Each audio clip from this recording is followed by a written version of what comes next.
more concerning to me personally is the fact that both Pfizer and AstraZeneca would not allow their products to be sold in Australia unless the Australian government gave them a full indemnity that if they killed anyone or maimed them, they wouldn't be responsible, the government would be.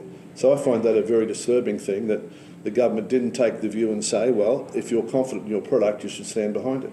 You're up here today, it's irresponsible. Well, I don't believe that, you know. But what would you say to those business owners that can't open their business because I would say it's terrible. Their Premier's telling them that the only way out is a double jab, and that's what they've been told. Yeah, I'd say their Premier's lying to them. I'd say that she's under an IPAC inquiry, that a particular lobbyist in Sydney controls the Liberal Party in Sydney and has told her that the only way she gets out of that inquiry is if she pushes the double jab, and that his clients are AstraZeneca and his clients are Pfizer. That's what I'd say. Well, if you don't want me to answer the question, you know, I'll answer the question to start with.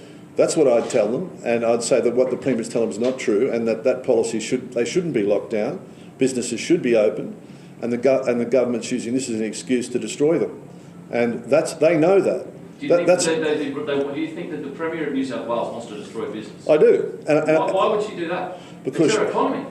Because she's, as I tried to explain to you, that she's being directed by a lobbyist in Sydney who's being paid by AstraZeneca and by Pfizer tens of millions of dollars to get these policies through to make sure the vaccine is pushed. That's why. You asked the question, I gave you the answer. And that's my personal knowledge. And I'm happy to make a statement here to police or to anyone.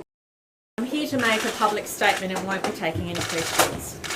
I was advised late yesterday afternoon the Independent Commission Against Corruption will today release a public statement in which it will state it is investigating allegations made about me concerning matters relating to the former member for Wagga Wagga.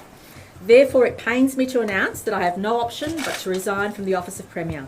My resignation will take effect as soon as the New South Wales Liberal Party can elect a new parliamentary leader. In order to allow the new leader and government a fresh start, I'll also resign from the New South Wales Parliament once I've consulted the Electoral Commission on appropriate timing for a by-election given the COVID restrictions.